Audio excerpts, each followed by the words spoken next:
হয়েছে। কি হয়েছে? আমার জ্বর হয়েছে। আহা শোনা গো আমার। ডাক্তার বলেছে বেশি বেশি আইসক্রিম খেতে হবে। আরে এটা কেমন কথা?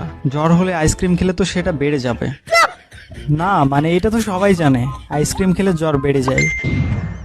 ডাক্তার হচ্ছে বেশি বুঝো তুমি আন্দাজে ভালো ছেলে কথা কাট কিছু বুঝে দেয় বুঝে না ওরা এখানে পা ঢুকে দেয় টাকলা ওরা এখান থেকে তুমি জানো না কাঁটা তুলতে হয়।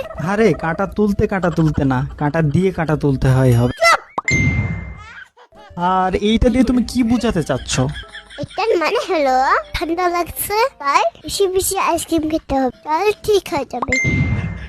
আইসে নিউটনের খালাতো বোন, আইসক্রিম খাওয়া বললেই তো হয়। তুমি এতদিন জানতো কেন?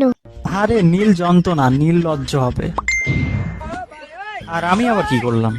অসুস্থ মানুষকে দেখতে এসেছো তারপরে খালি হাতে এসেছো কেন? কি সমস্যা তোমার? ওষুধ দিয়ে আসতে পারেন না, আইসক্রিম দিয়ে আসতে পারেন না, প্রকৃতির মতন স্বভাব খালি হাতে এসেছো আবার বড় বড় কথা হলো লজ্জা সালাম নাই।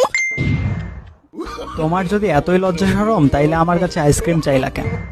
তোমার গাছ খাবে মাছ করে ফেলবো। আরে ওইটা মারার না, মার্ডার হবে।